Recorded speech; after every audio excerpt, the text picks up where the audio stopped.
Good evening, everyone. How are you? Welcome to our broadcast on tonight. I want to welcome everyone into the room, and I hope that you all are having a wonderful day. Tune in. Somebody share and let the people know that we are live and that we are ready to talk to them tonight and just give them some information in regards to healing pain through the arts and our Cope to Hope Youth and Young Adults Mental Health Matters 2 program. I am your host tonight, the CEO and visionary. I'm the CEO and founder of From Pain to Purpose Incorporated, and our youth and young adult program is presenting our Cope to Hope Youth and Young Adults Mental Health Matters 2 program, where we have our mental health initiative and advocacy program to be able to let our young people know that their mental health matters. And we are so excited to be here tonight. We're excited to have a special guest on tonight with us. And we want to welcome everyone into the room. We are live right now. We are live right now on my Facebook page, Dr. Amber Ann Lyons. We are also live on YouTube. We should be live on YouTube.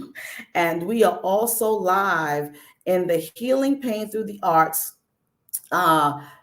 group. So on Facebook. So listen, we're live in 3 places. You can catch us in 3 different places tonight. Won't you share the broadcast as you come in? We would like for you to be able to tell us where you're tuning in from, what state, what city, where you are, so that we can be able to know who is on with us.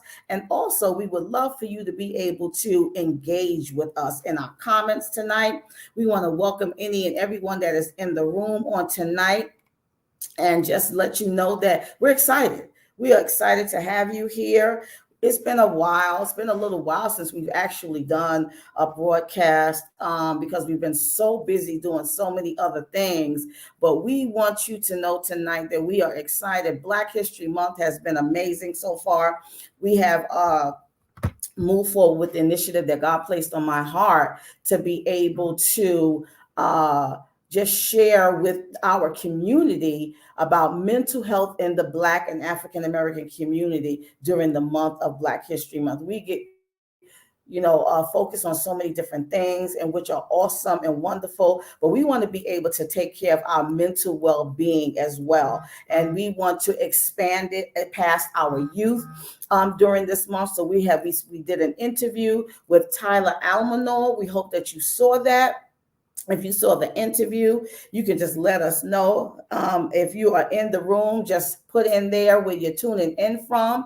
And we're not going to delay the time. But we're just going to just give you a little bit more information in regards to what it is we're doing before we bring our phenomenal guest on. She is in the green room waiting to come on, and we want you to be ready to receive her. So listen. During this month, the Lord put in my spirit to focus on mental health in the community, in the African American community, because I don't know if people know it or not, but there is a disparity between, I see someone tuning in from Monroe, Georgia. Welcome. Feel free to please share the broadcast. Let somebody know that you're in the room. Let somebody know that we are here to discuss a great topic on tonight, okay? We hope that you've seen the interview that we dropped on our program that we're doing for Mental Health Month, for Black History Month, focusing on our mental health as a Black and African American community. We dropped that video. We launched this on Monday, February the 5th. So this is all about Mental Health Mondays. We're covering Mental Health Mondays during this month. So each Monday, we're going to have something special for you. So you can kind of chew on that throughout the week and then get ready for something new on that next Monday. So last week we had Tyler.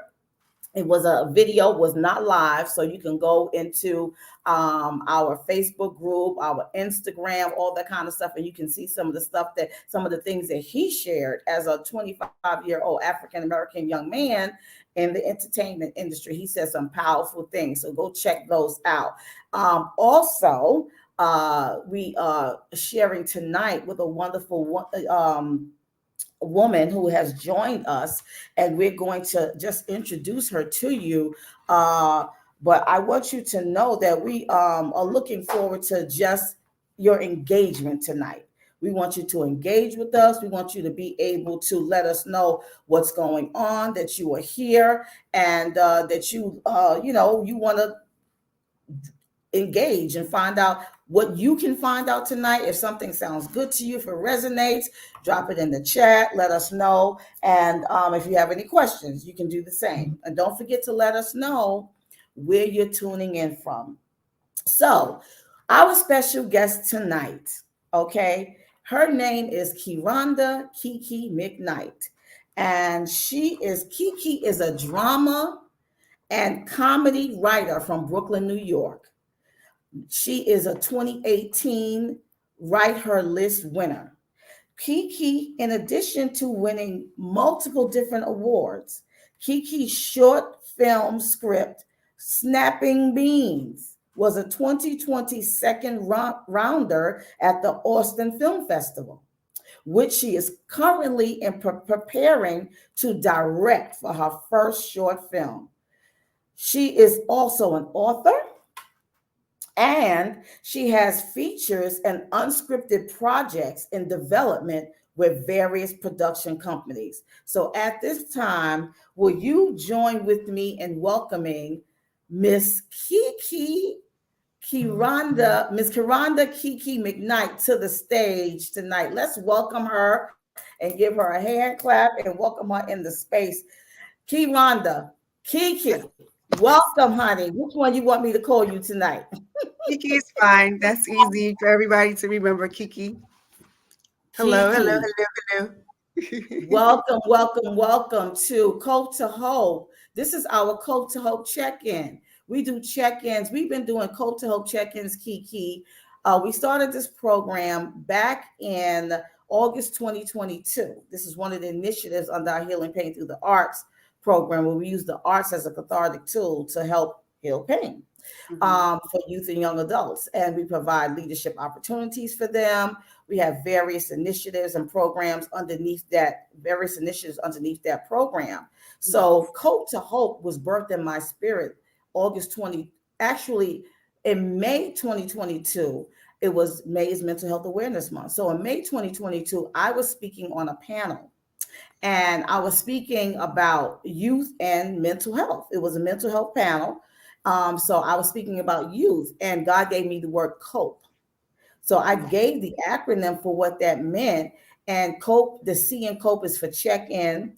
The O is for opportunity, because check-in creates communication. So a lot of times we find out that we don't know how to communicate even with our own children or people in general when it comes to our mental health. So it becomes affected, and it comes out through our communication, our verbal, our mental, our body language, all ways that we communicate. So the C, but it was mainly for adults and children, whether it be an authority figure or youth or a parent to a youth. So it was your communication creates when your check-in creates communication. So we want them to build healthy communication. A lot of parents begin to realize that they were not working interacting with their children with healthy communication. They were dealing from a place a lot of times of unhealed trauma. So we had a cope to hope for adults and parents too, so that they could be able to, they was like, we need a cope to hope too. So we had a session for them so that they can be able to access. And the O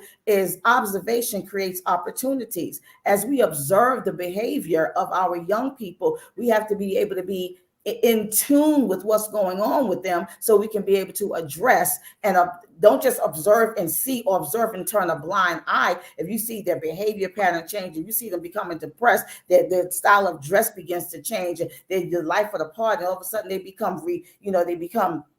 regress and they become isolated. We have to pay attention to those things so we can create opportunities to be able, from what we observe, to be able to do the next thing. And that is the P is provision. We have the opportunity to provide provision for them to prepare prepare them for leadership success and prepare them for greatness. So if we do not observe and be able to create these opportunities and then prepare them so that they're able to be prepared for make the provision for them to be prepared for whether they need help or whether they need to engage with them more or whatever it is they need, or if they're in that place where they're doing well, we can prepare them for leadership success. And the E is eagerness. Eagerness helps everyone to be able to succeed, because a lot of times when we see mental health issues, we're not eager, we're slow. We're when you have the red flags in dating, red flags in like in abusive relationships and domestic violence and things of that nature, you see all those red flags, controlling and this and that. But in Cope to Hope, we want you to have green flags. Green flags to move swiftly. When we come to a green light, when we're in traffic, we don't just sit there, we move. Because we got to keep the flow of traffic going. So we want the green light to cause us to be able to move swiftly so that it will elevate the community. So that's what COPE was. So I talked about that in May 2022. And then after that, I began to see so many young people dealing with issues regarding mental health. And, it looked like it was a serious issue. So God began to birth in me Cope to Hope. And he said, hope deferred makes the heart sick, but a dream fulfilled is the tree of life. And that is our foundational scripture for this program. So that's the foundation of where Cope to Hope was birthed from. And this is just another opportunity for us. We've had multiple in-person check-ins. We provide a safe space. We destigmatize the conversation. We open up the dialogue. We provide resources and licensed mental health professionals and all kinds of things where young people can be able to have an opportunity to know that this is something that they can know, that we care about them and their well-being mentally and what they're dealing with, social anxiety, depression, anxiety, all the things that they're dealing with, and they're not telling anybody. So this is the foundation of Cope to Hope. And we're here tonight with a single Black sister, Black African-American sister, who is going to be talking about being a single Black woman during Black History Month when it comes to mental health. So I know that was a lot, but I want to set the foundation for you so you can step right into what we have going on. So Kiki, thank you for being here, and let's rock and roll, girl. Let's get this party started. Open up by telling the people, I know I read just a snippet of your bio, but just open up and tell the people a little bit about Kiki. Well, there's so many things about me. What can I say? I am from Brooklyn, New York, where I am right now currently, but I've been living for the past 20 years in Los Angeles, where I have been an independent writer working in entertainment, and I have successfully written 3 television movies. And we're about to go into pre-production for the 4th. It's a holiday film featuring the Clark sisters and Kiki Sheard Kelly. So shout out to the Clark sisters and Kiki, and produced by Dr. Holly Carter. So I'm looking forward to that. It's really awesome. I've always wanted to do a holiday film, and I have other projects coming up as far as new films and things coming up. And I've been at this for a while now, working in various areas. I used to formerly be a music video ghostwriter. I've written videos for Alicia Keys and T.I. and Music Soul Child, and that's how I pretty much cut my teeth. I worked with Kanye West a little bit, helping in some creative things. So I've been doing, writing on some level in some particular way to express myself creatively. Still at it, and still going a level in that, I guess, career-wise. It hasn't always been easy. That's another topic in itself. I'm also an author. I actually have my book called Thou Shalt Not Be Lazy. Okay, now. It's a devotional, devotional, so it's really cool. If you can see it, I don't know if you can see it, but it's a devotional to just help people, kind of be motivated, stay motivated in your dream pursuits, and don't give up on what God is putting you to do. I'm also a mom. I have a very adult millennial daughter who is fabulous in her own right, the golden child. Yes. And she works in PR and marketing, and she's also a model. She happens to be on a modeling gig right now. Amazing. So she's doing well. So praise God for that, because she's doing well. Amen.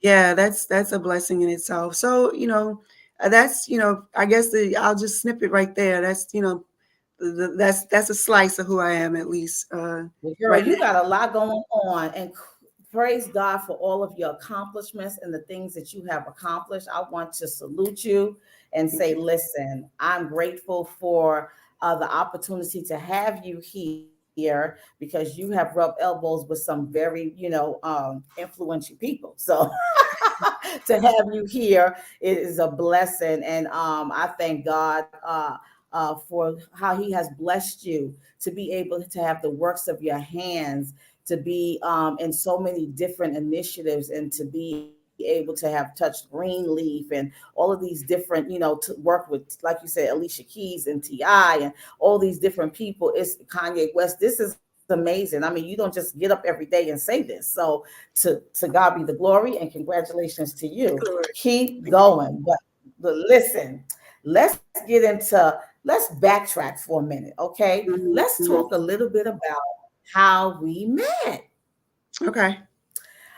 Let's talk a little bit about how we met. We met back home in church at Hmm. New Life Cathedral.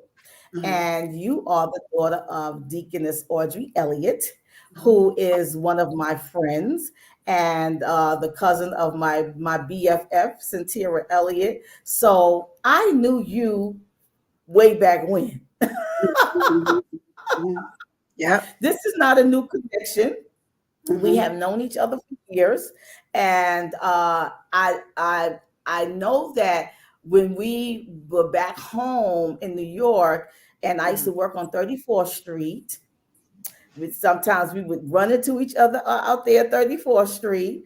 Hmm. And, so just having that background of knowing one another, coming out of the same home church, New Life Cathedral, and where we love Archbishop Rochford, and, seeing our paths go in their own individual directions, and then coming back again to be able to connect. And we reconnected by having when I was back home last month for Archbishop's birthday, 72nd birthday celebration, and we went out, your mom and you and Santira and I, we went out after church on Sunday, and Hmm. we had some girl time. Hmm. Yeah. We Yeah. had some fun girl time, right? Yes. So anything you want to interject there about how, and this is how this all came about, from that session and us sitting down together, and some of the things that were shared. I was like, girl, I need to talk to you, and you was like, I don't know about that. Yikes. And Yikes. here we are. Yeah. Yeah. Yeah. You got me. You got me.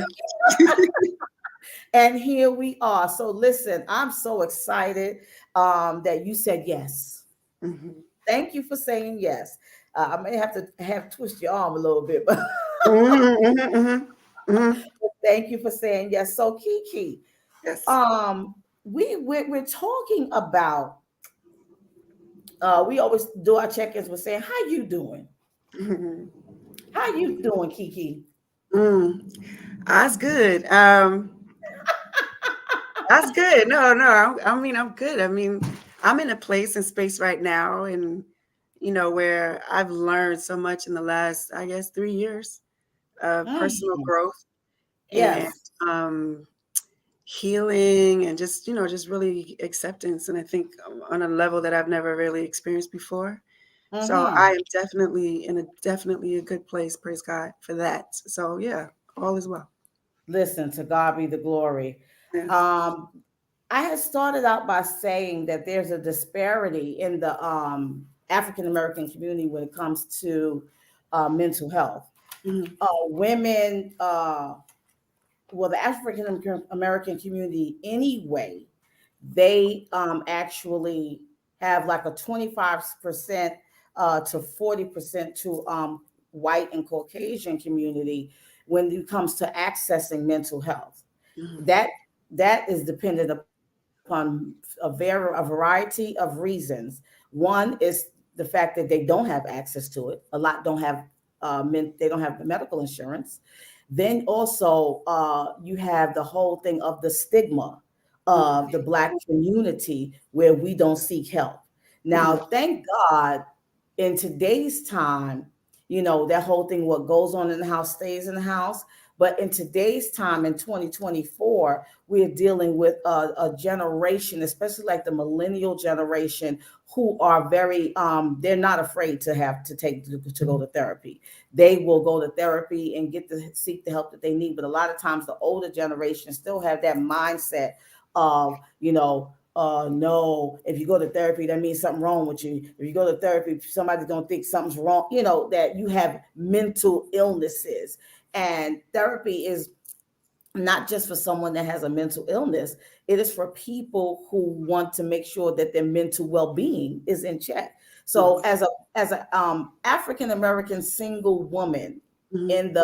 in the world, we're not even Mhm. talking about in the entertainment industry right now, but in the world, what do you feel about this disparity? And can you see that we shy away from getting just help that we need as a community? Yeah, and I think you're absolutely right because this generation now, they're more receptive to that. And I think our generation and the generation previous, there was those same stigmas attached that there was something wrong with you and that it was some kind of public shame if you copped to that you were not well, you were not doing well mentally, emotionally. So I think there is a disparity. And I think our generation in particular are now, even through our kids and seeing how the culture is more receptive to getting mental health, are more open now to express those things because we came from those parents that said that, you don't tell our business. And, they took their secrets to the grave. And a lot of Hmm. hurt and pain came out of Yes. that because they would not and they refused to have those necessary conversations that were going to destroy generational curses and break yokes of bondage mentally, physically, emotionally, all these things that we needed answers for. But everybody was so tight-lipped for whatever reason. Mhm. Nobody wanted to own up to things because it brought shame and your dirt was exposed. You want to keep your skeletons in your closet. And that's a bunch of, crap because it's just like it continued and perpetuated the pain that was there. It never got dealt with, and it only lingered until the next generation. So I think we're at a very wonderful time right now where people are desiring transparency, and they're seeing the results of that. They're seeing how that breeds healing, health. It breeds communication. It forges relationships, new relationships, bonding with people who've gone through life experiences, and it also heals those broken relationships, and that's necessary, especially in the Black community. We need to be healed in a lot of things, but a lot of things we were keeping suppressed and not talking about was causing all of that anger being manifest in other things, and violent behavior, physical, verbal abuse, alcoholism, drug addiction, all of that. So my prayer is that now that we're becoming so transparent minded, oversharing information, that's released all of these things. There's nothing hidden in the closet. There's nothing in the closet to hide. And so there's Yes. no more shame attached to that. And so we all have, access and free reign to heal. Amen. Yes, listen, let me tell you, good evening, Helen. Good evening, Mama Linda Platt. Thank you for joining, for being here, Helen Fine Time, and thank you for being here with us tonight. We welcome you into Cope to Hope check-in with our wonderful guest, Kiki McKnight. Listen, you just said a mouthful, girl, because you know that Black folks will hold on to some stuff and we will bury them bones, bury with the bones and keep it hidden and keep the family drama going for all of these years and keep the generational curses going because we refuse to say that that is a trick of the enemy, and we refuse to say that that is affecting my mind, that is affecting not just mine, but I'm taking my unhealed trauma, and because I won't get healed and get Mhm. my mind, let my mind be at peace, He said he keep you in perfect peace, whose mind is stayed on him. But there's a whole lot of us that say that we have the peace of God, and we still don't have our mind is still cluttered with No. things that we won't let go. So Right. yes, I'm so grateful that we're living in a time where people are embracing going to see a therapist. They are embracing being able to say, yes, I don't mind going to see somebody get some help. I don't mind going to get even spiritual counseling sometimes, but sometimes spiritual counseling needs a little help from those that are licensed in that area, because there's some deeper things going on there that you may need to be on a treatment plan. And that's no shade, because Right. everybody is not the same. Everybody is not in that same space. And we have to be able to, one of the things that Tyler said is that the young people his age, he's 25, he's a young adult, they don't feel heard. They don't feel they have a voice. So when parents are not allowing their children to not have a voice, you begin to put in them or make them feel like they don't matter.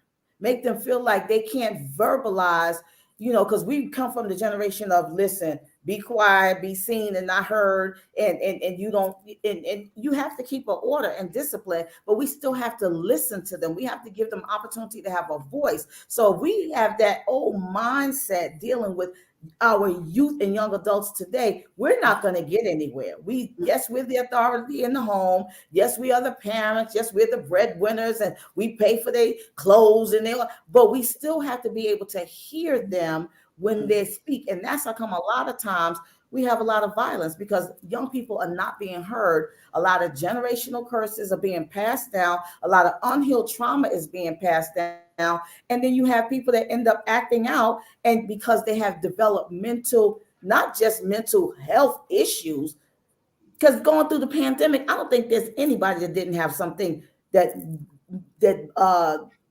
it was disturbing their mind. We went through having to wear masks.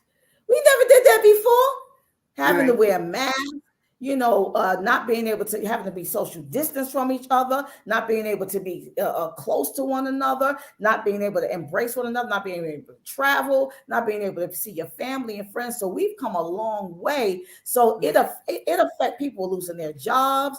Homes were, being affected, because now you got husband and wife that's home all day together. They used to not being at home because everything's shut down. Now you got folks carrying on that wasn't happy to see one another because they ain't see each other. Now you getting on my nerves because you in my space all day. All kind of stuff. So we've come a long way. So we have to get the mindset that, yes, our mental health has been affected, and that's okay. And that was Tyler's message. It is okay. But what are we going to do about it? What are we going to do about it? And as a single Black woman, I want you to be able to address for us some of these things that they say about single Black women when it comes to mental health. Okay. Okay. Says 1 in 3 Black, well, this is adults with mental health illnesses will receive treatment. Okay. Women of color make up less than 5% of psychiatrists, psychologists, social workers available to treat patients. So that goes back to that 25% disparity. If we even are looking for treatment, is it available? Because, we want to talk to somebody that look like us. This is saying that the resources are not even there like that. Now, yes, there are African American therapists and licensed mental health professionals more now than ever before. But even still, there's a shortage when it comes to the access for us as a single Black woman. So it says the Black community is more likely to experience socioeconomic disparities such as exclusion from health, educational, social and economic resources, which may contribute to worse mental health outcomes. Women, they say the Black woman, signs of a Black woman dealing with mental health, some mental health issues possibly can be mood swings, feeling disinterested or unable to enjoy the things that usually bring them pleasure, increased or decreased appetites, difficulty concentrating, feeling worthless, hopeless, or empty, feeling out of control, and sleeping more than usual. These are some of the things that are being said statistically that affect 1 in 3. Okay. That's a lot of women. You put 3 women together in the groups that you know, and one out of each one of them, that's a lot of Black African American women who Mm-hmm. are dealing with unresolved mental health, we would say, issues, because it's Mm-hmm. not necessarily a mental illness. They have not been diagnosed by a licensed therapist. It's a mental health. So you could just be having too much on your mind. Right Mm-hmm. now, we're going through, like we talked about, socioeconomic, we're going through inflation like crazy, Mm-hmm. trying to go to the grocery store. It's like you can't, your money don't stretch as far as it used to. Mm-hmm. The mortgage and the rent as high as a kite. The housing has gone through the roof. The housing market has gone through the real estate market. You know, just so many different things affect us. So, as a single Black woman and mother, first I want you to address, as a single Black woman, what you possibly have seen, observed in some of these things that we talked about, or even yourself, and then share a little bit of background as a woman of some of the things that you've walked through that have possibly, given you some mental health challenges. Mm-hmm. Um, wow, those statistics are a little bleak, but I think it's been um, cultural. I think since it goes back to slavery. It goes back to Black women having to become objectified in a lot of ways, sexualized in a lot of ways. We were cargo, we were property to be used by our slave owners, whatever they wanted us to be, whether it was to be, they wanted someone well, it was rape. It was no consensual sex.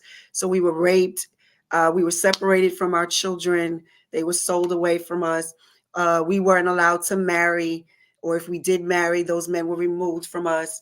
You fast forward a few years, women and Black men are already maligned. There's always systemic racism. So if the family broke up, if the woman and the father of her children separated, and that woman needed extra help, then she had to get welfare. Then she had to make sure there was no man in the home in order for her to receive funds to take care of her kids. So she had to always become this mutant superhuman being, in a sense, that had to bear the weight of racism, sexism, and bear the weight of being a single mother and the breadwinner.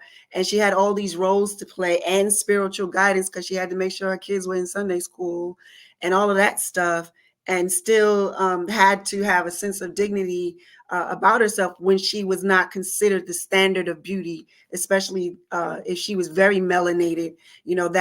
So there was a lot of attacking to the soul and the psyche of a Black woman that has been passed down from generation. And it's a wonder that Black women can be the beautiful creations of God that we are today, expressive today. But that stigma, that moniker of angry Black woman was on us. And then we took on that, I'm a superwoman, I don't need nobody, I can do this all by myself. And so there's all of this that's kind of like trauma on a Black woman in general that has caused her to be, maybe she's a little reactionary, maybe she got a little neck pop, maybe she gonna read you, because that's all been so suppressed into her soul to be, all things to everyone when no one's looking after her.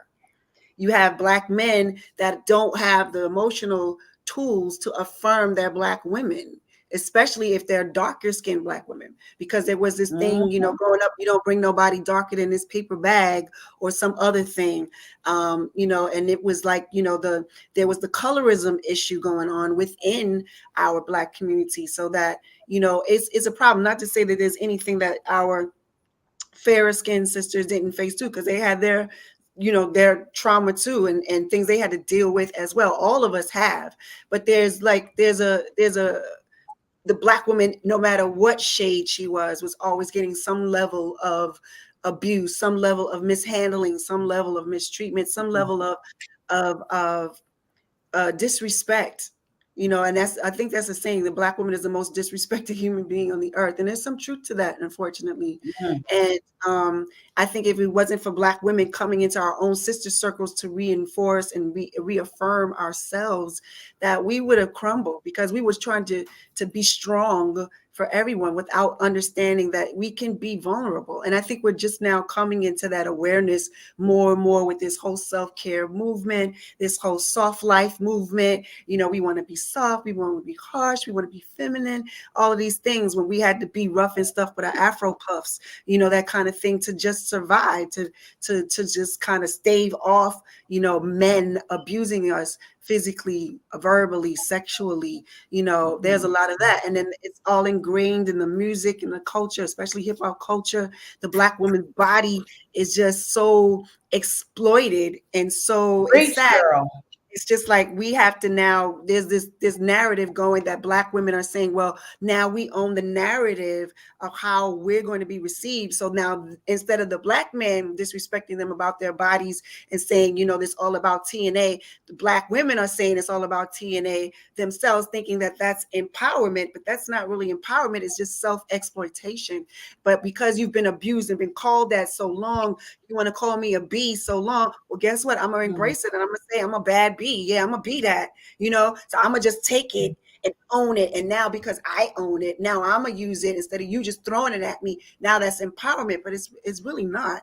And it's really just taking that pain and trying to wrap it in a pretty wrapping, but that doesn't change what it is. And so I think, having observed that, and then being a recipient of that kind of hate, animosity, and hostility, that you, as a Black woman, you really have to really have these conversations. You really need a lot of therapy, because our therapy was going to the beauty salon. That was our therapy, to get your hair done, because that was our women's spa. That was our country club. That was where we could feel affirmed and beautiful. When we stepped out of that salon, when we talked to our sister friends, we was girl and this and girl that gave us some kind of strength and gave us the feeling that we mattered. And so, that's what gave us our sense of self-worth. And that sister circle, that's why you had to have an Essence magazine and those kind of things, because we needed to feed ourselves that we were worth something, that my Black is actually beautiful. And there's nothing wrong with me. And I think, to your other question, me personally, yeah, it was hard. And, my friends can attest to that. And I thank God for my friends who've been with me, my ride or dies, my day ones, for a very long time, seen me on that journey of self-hatred, self-loathing, not feeling good enough, not feeling pretty enough, not feeling light-skinned enough, not feeling like my hair was long enough, or this, that, and the other. And that's why I feel like the beauty industry owes everything to Black women, especially hair weave, because we made that a multi-billion-dollar industry self-handedly. Why? Because of all the pain and abuse that you said, that the natural hair that grows out of our scalp is not pretty enough, good enough, not socially acceptable enough in the office space, in white spaces, in corporate spaces. Our beautiful Black natural hair was just too jungle boo. It was just too primitive. It was just too rah rah rah. And so we had to suppress. We had to relax our hair in order for y'all to feel comfortable around our Black beautiness. So it's a lot that the Black woman has taken on in her mind to feel like, am I enough? Am I enough? And every woman, no matter what ethnicity or hue, has gone through some level of trauma, abuse, and belittling. But I think particularly with Black women, everywhere you go, she is objectified in some way or another beyond another woman of color.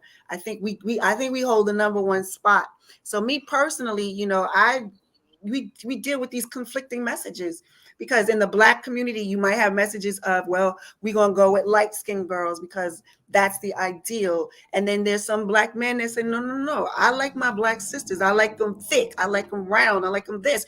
And so now you have girls that want thick butts and big breasts and small waists. They want to be snatched. And because they're only doing this for the validation and affirmation of their Black men.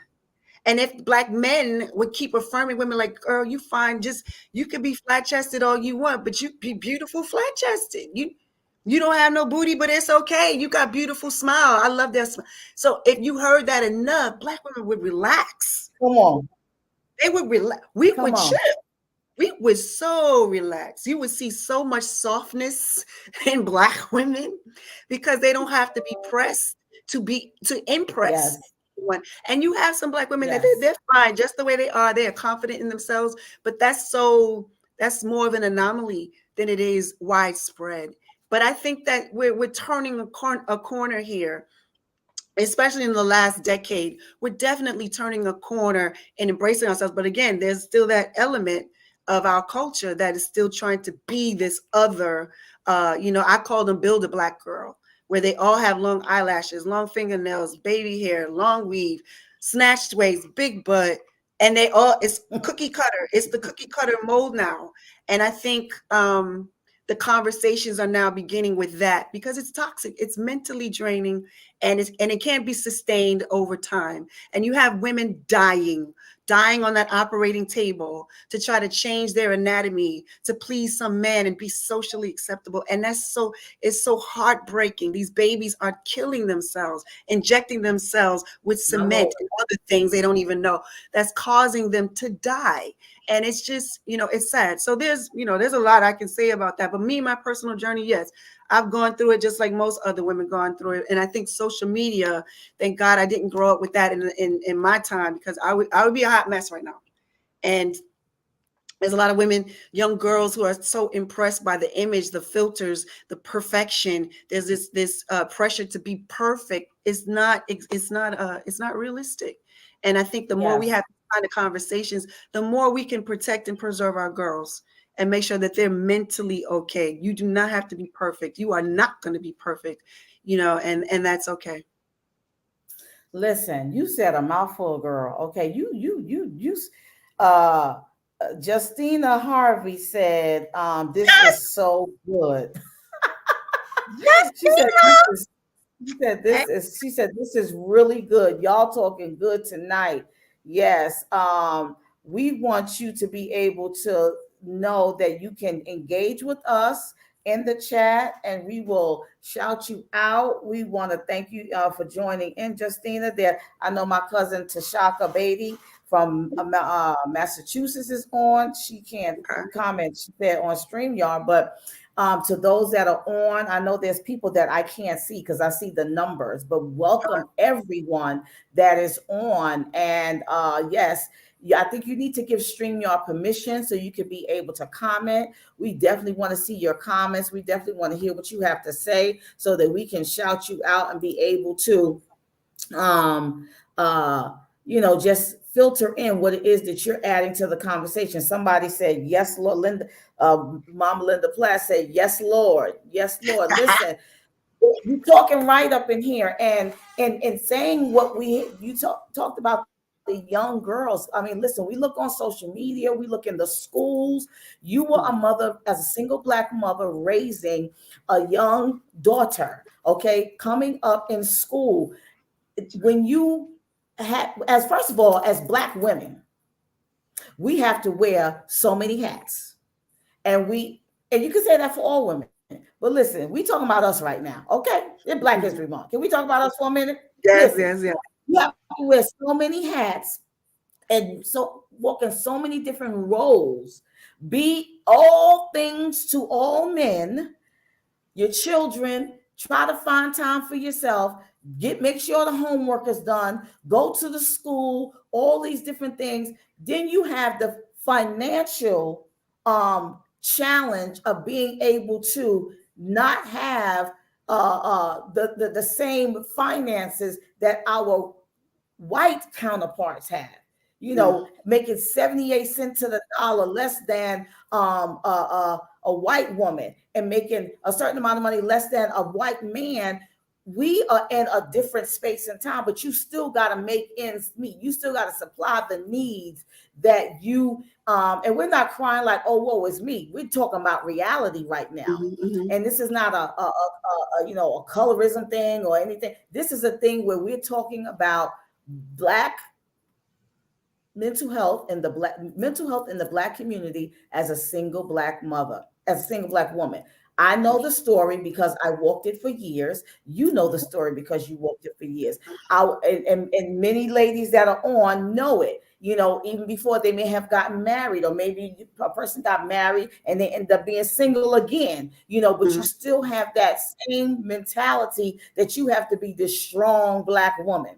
That's what you was talking about, all the stuff that we have to do and be, and the strong Black woman who endorsed the view. Black women endorsed the view that they needed to be a strong Black woman. We got that from mama and them and grandmama and them, and baby, you just got to take it, and baby, you just got to make it, and baby, you just got to, we got to do all of these things because we got to be strong for everybody. So when do we show frailty?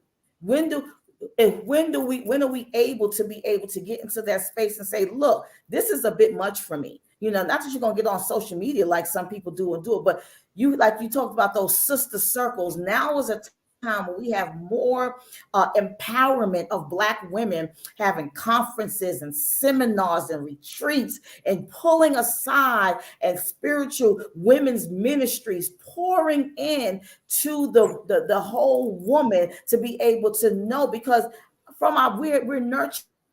Our very womb, we carry children in our womb, and we give birth. So we are nurturers, and we nurture, and we give life. So yes, we know the pain of giving life and then walking this life. But this says Black women who endorsed the view that they needed to be a strong Black woman reported receiving less emotional support from friends and family, while reporting higher levels of psychological distress. Being all things to all men and all people, okay, even in relationships. Let's look at a mother who has children, a single mother who has children, because we talking about being single, right? A single Black woman. That's what you are. That's what I am. Okay, we're talking about that. You have to even handle the going into the schoolhouse and dealing with all the issues, dealing with all the supply. Now it's not like back in the day. The supply list, you need a job just to get the supply list for the kids. Okay, I remember that. You need a whole new job just to get the supplies, because the school don't give out the supplies no more. You need money for this trip and that trip and this, that, all of these different things that you got to supply for. If your child is in a better area and maybe in a private school, you're paying for tuition. You talked about women, who are in a situation where they need assistance, and they may have come from a situation where they needed to be able to get assistance, public assistance. Women can't even get that hardly today, because they have stripped away the resources to be able, and that's not a place that you want to stay in, but sometimes people need their help, but they have stripped away those resources so that you have to be, actually really poverty stricken to get the aid and the resources to be able to help you through a time. So you have to be the strong woman bearing all of this stuff, being a woman taking care of yourself, a mother taking care of the children, dealing with issues with possibly if you're in a relationship or if you're dating, dealing with all of I look at the talk that the men put on social media about our Black woman. A lot of times it's not all men, but I'm looking, and it is deplorable. My heart breaks to hear how Black men talk about Black women. And I'm not saying all, so I don't need a bunch of men saying that. No, I'm seeing, but it's a lot, and it's really sad. So being that strong Black woman has met the millennial woman, and the woman of today say, I don't want to be the strong Black woman. Bump that. That's a Yeah. It's killing me. I don't want to bear that burden on my shoulders. Listen, I need help. I don't want, but then you have a whole nother generation of saying, look, I don't need a man. I can do it by myself. But why do it by yourself if God made you to have a help me, to somebody to walk alongside? Because that's a lot of, that strong Black woman, that's a lot.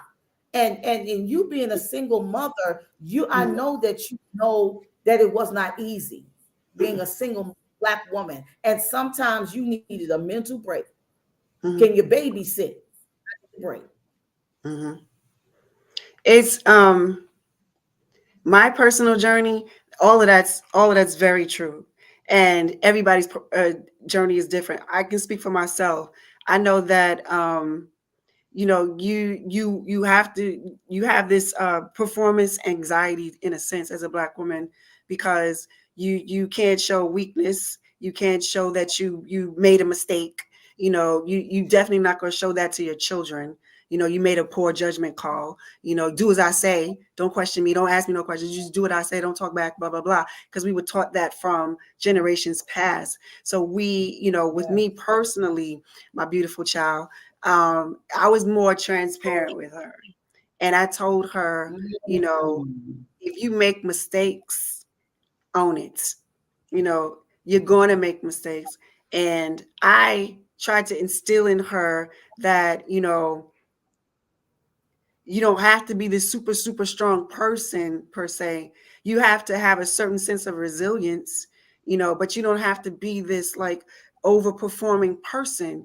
And that's the issue in our community, that the Black woman is not allowed to be soft and vulnerable enough, that when she is that way, that Black man in past experiences has taken advantage of that, because her softness, if she wants to be touched, it was always and I can speak for myself, it was always a sexual touch.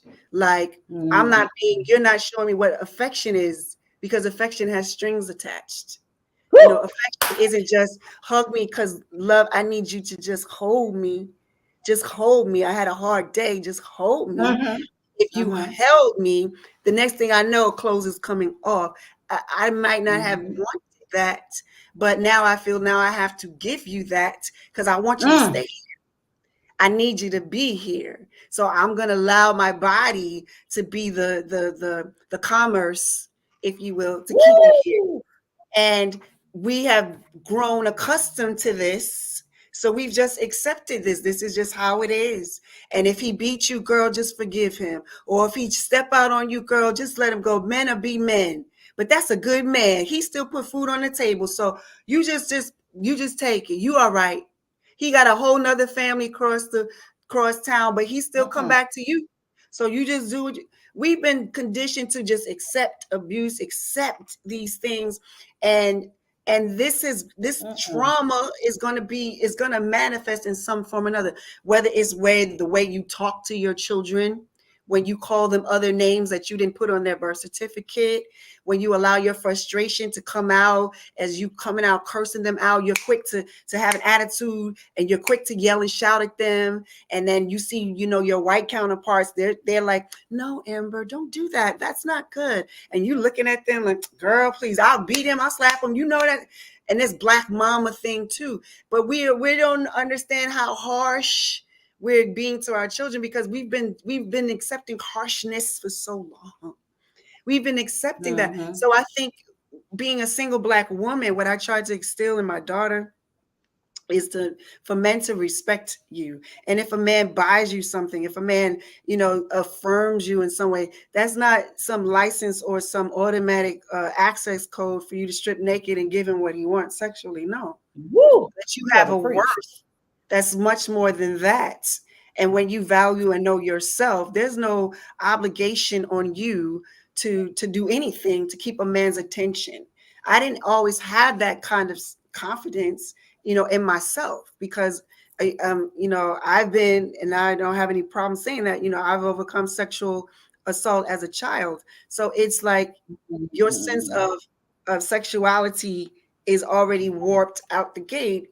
So you really don't understand the value of your body, and how precious, how wonderful, how sacred that is. And if you don't have men who've been taught this, because I don't blame my Black brothers, they weren't taught by men in their life because they were absent, or they were victims of that kind of toxic masculinity. They weren't taught how to treat a woman, how to affirm a woman with their mouth, how their words had weight.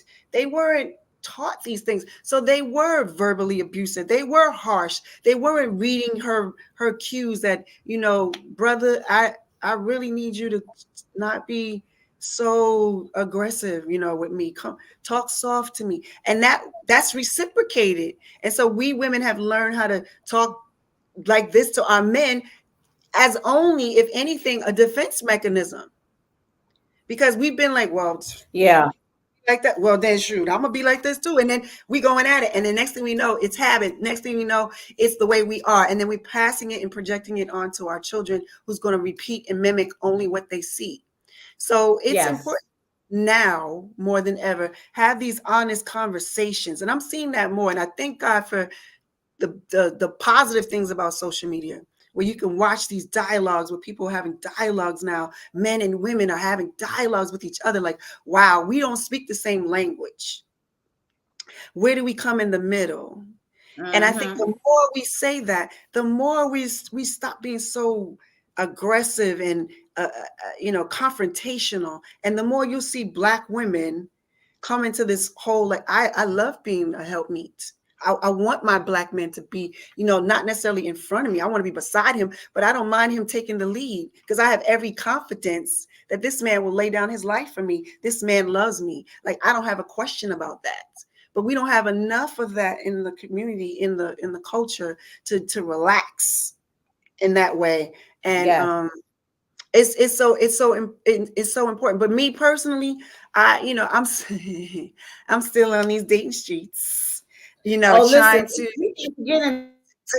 to find that man that has fully evolved and understands that. And it's not an easy thing.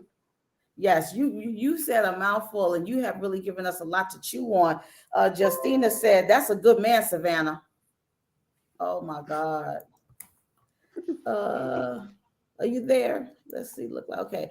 Justina said, "That's a good man, Savannah." So I think I'm having some technical issues, so we're going to try to wrap this up as quickly as we can. But there's a couple of things that I wanted to talk to you about. We talked about dating streets. You talked about the men and everything. So we're talking about love. February is Valentine's month. We know it's the month of love. We talked about it's Black History Month. It's Teen Dating Violence Awareness Month as well. We're wearing orange tomorrow, so I need everybody to take a picture of you in something orange and post it and tag me in it, and I will share it with our global community. So that's in honor of Teen Dating Violence Awareness Month. So we want to make sure our young people have healthy dating habits and skills, and that is awareness. So February is the month of love, and you talked about the men and the brothers, and so let's talk about the Black love. So should we say that they say that there's pee in the dating pool? I say some other stuff floating in there too. It's from women from their 30s, maybe 20s, all the way up to their 60s, have the same issues when it comes to interaction and getting to truly know someone. When it comes to, it's like the communication. Yes, we are communicating more, but I'm seeing a lot of this clashing. You see a lot of Black, sometimes men on social media going at women and tearing down Black women and calling them all kind of names and out of all kind of vernacular and profanity. It's like, what is going on? What has happened to us as a people? It's like we're ships passing in the night, and we have to be able to know that, listen, we got to do better. We have to do better, because there is no way that we're going to be able to have relationships and build relationships. And our young people, as you said, are looking at that. So, but looking at how do we handle dating relationships in a case like this? Like, it's like, and do you desire to be married? And what does that look like for you?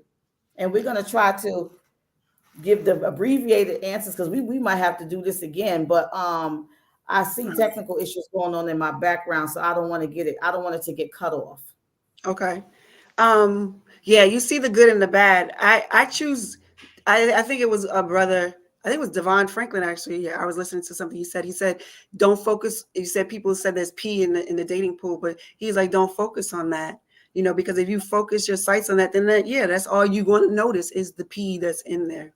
But if you focus your mind on other things going on positive around you, then you'll also see the good things that's going on too. So I choose to take the more positive, affirmative perspective than to just focus on what's not working, what's not going right. Because how do you develop hope for that if you keep looking and zero focusing on the negative? That's Yeah, the it question. exists, but that's we want to focus on there's some good brothers out there and they're looking for good women and they need to connect. And there's and Black women, we have to relax sometimes. We have our little stipulations, or he gotta be like this and he gotta draw this and he gotta look like this and he gotta be this tall and he gotta do this and all of that, and we really have to get away from the superficial things and look at the core of a man, the substance of a man, the caliber of a man, and what his level of respect is, what his beliefs are, and all those things that really, really matter and sustain over time. But in these dating streets, I'm honestly, I'm really learning. I'm really a student. I'm really like terrible. I have a terrible track record. Terrible. I'm an F. I'm an F minus. Seriously, terrible. I'm not ashamed. Terrible. And I am, but I'm learning. You're open to learning. So listen, that's what makes, and that's what we have to be. We learn from one another. I serve as the elder over the singles ministry at my church. We have a leader that is over it, Minister Dawn Thompson, and I serve as the elder over her, our church, the Spirit and Truth International Worship Center.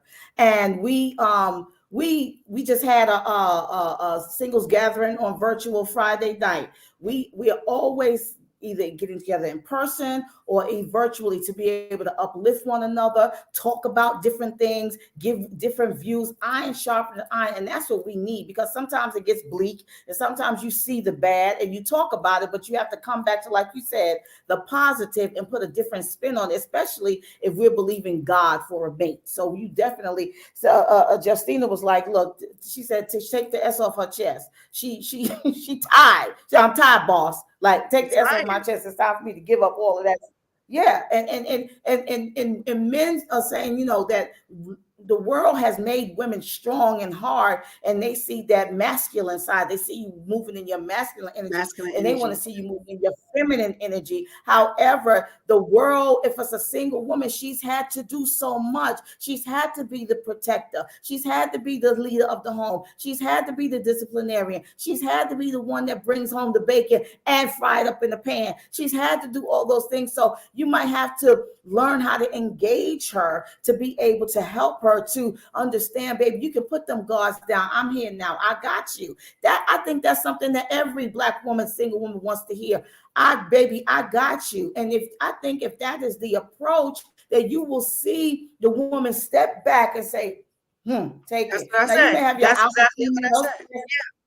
Yeah, you may have your alpha females that's like, oh no, I'm running this show. But listen, honey, like Justina, I'm ready. Take the S off my chest right now. Because listen, after a while you said, look, I'm tired, I'm weary. Okay, get somebody else to do it. Okay.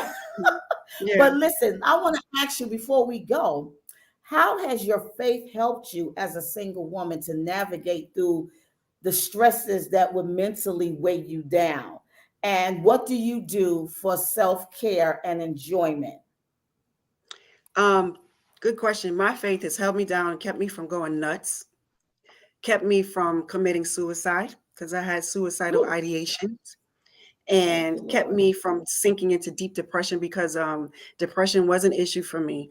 And it's still stuff that's triggered. I had a diagnosis and all that other stuff, but my faith has shook me out of that, because solitude can put you in those places and spaces mentally where you kind of withdraw and you're isolated, and you'll let paranoia sink in that there's something wrong with you, especially when you become a woman of a certain age and you're still unmarried or uncoupled. You have society saying, well, why you ain't married? Yes. What's wrong with you?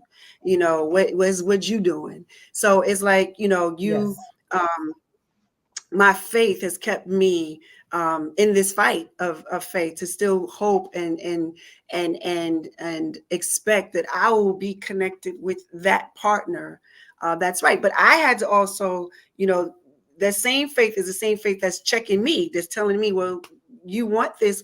How are you? What personal development do you need to invest in? And for me, it was, I didn't realize I was really afraid to love.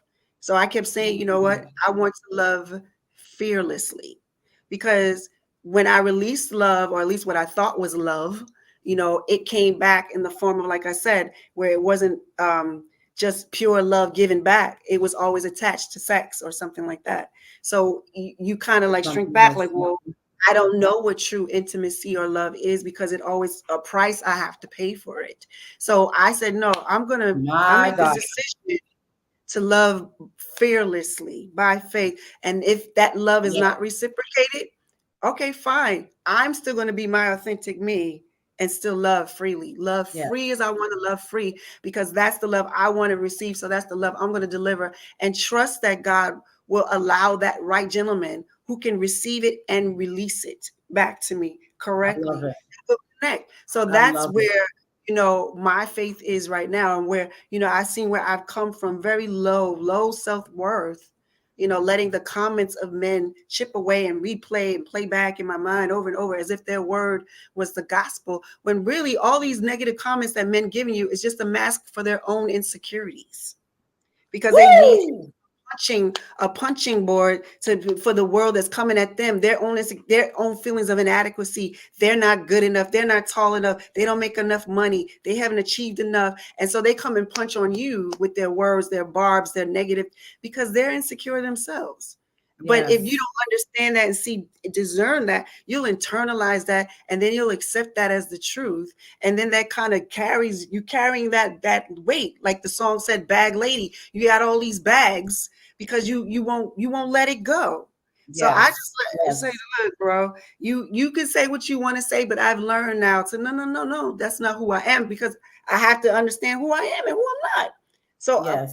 this is how my faith has really strengthened me. So I'm excited, and I'm excited, to be so. Wonderful. So, what do you do for self care? Because I know you've been through. You had a traumatic childhood. You had a traumatic start to life, and I'm Mhm. sorry you experienced that. And we thank God that you came through. And look at you now, beaming, shining, and just so wonderful, and just dropping jewels all over the place. But what do you do for self care? We're gonna try to wrap it up really quickly. What are you gonna? What does Key Rhonda like to do for self care? What do you enjoy doing to take care of yourself and to release the mental load that comes with being a single Black woman in the African American community? What is your go-to? Um, and I'm still adding to that. But I love, I like being in beautiful places and spaces. I like really taking the time to absorb my environment. So to be in beautiful spaces, if it's a garden, if it's a park, I love sitting in the park on a bench. I love reading a good book by a tree. I like waking up and seeing the sun. Those are the things that energize me. I love good art. I love reading books. I love stimulating my mind and learning new things. I like good music. I like to be in spaces where, there's just, you just feel the air and the breeze on your face, and you just absorb the moment. There's nothing you have to do. There's nowhere you have to be. There's nobody you have to call. There's none of that. It's just you just being.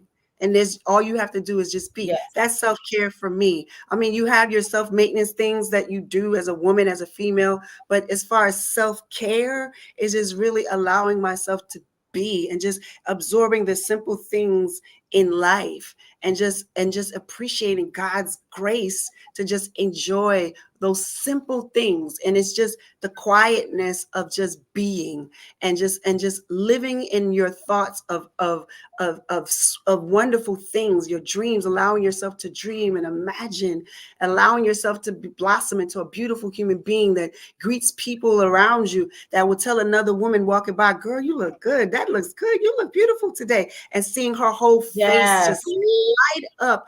I mean, that's self-care to Yes. me. Affirming other women Yes. is self-care to me, because there's nothing like another woman giving you a compliment, because there is no strings attached. Unlike a man, usually there's something, but a woman that does, that's self-care. When we take care of each other, I feel Mhm. good about that. So that's a part I'm still adjusting, and Amen. I'm still adapting and adding things.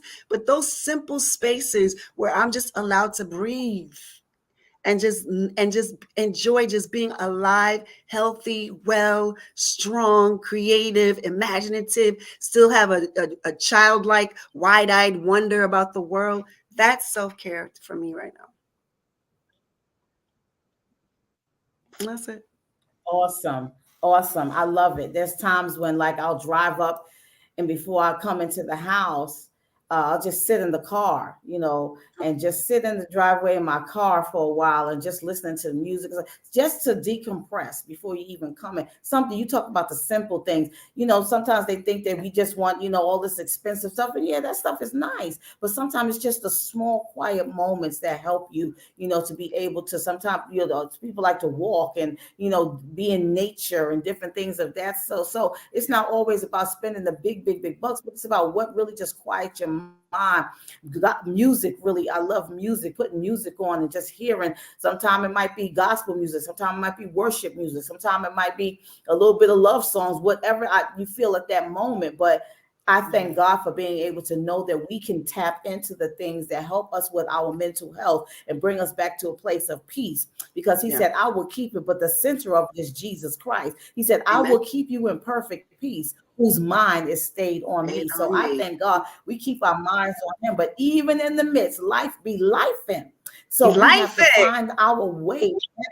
Honey, Hot life be tea. life in. So we got to find our way back to God's word, back to Mm-hmm. the thing, the center of our joy, and keep connection, like you said, with one another. Just a compliment, a smile, a hug. When you see your sister in church, give her a hug. That might be the only hug as a single woman she get all week. So you just don't know. And then embrace our children, hug our children, love on our children more, let them feel the warmth of our love. We so Action. busy hustling and Mm-hmm. tell them you love them. Yes. Sometimes people are not told they love them. We have to be able to say, sis, I love you. I tell people I love them all the time. I tell my children I love them all the time, because I want them to know that. So these are things that help us to live and help us to know that we can quiet those noises in our own mind, because if it ain't the gas man, the rent man, or the mortgage man, the grocery man, it's somebody that's coming at you with some need, and you like, Lord Jesus, this is a bit much. So I thank God for us to be able to know that we can tap into the things that bring us that peace and bring us back to our center and our core, because we have to protect our peace at all costs. So as we close, I want to thank you for being here. I want to thank all of our guests. That I see Chris Rios is on the line. I see. Hey, that's my sister. Hi, I sister. know. I know. That's Hi, Michael Ochoa. Thanks for stopping through. There's people that's on the Keisha Cooley. Thank you so much for coming through. Those who are Justina Harvey, Mom Linda Platt, Helen Fine Todman. Thank you to those who I was not able to see your name. Tashaka Beatty, my cousin. I'm sorry if I wasn't able to see your name, but I want to thank you for coming and sharing with us tonight.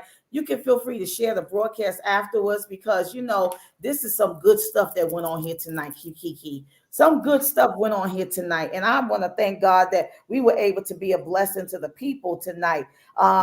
Listen, just share a short message of encouragement to single Black women in the Black community, and say something to our brothers, our single Black men, to uplift them, and then tell the people where they can find you and where they can connect with you, and then we'll be done.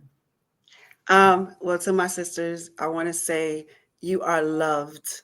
God loves you so deeply, so richly, so widely.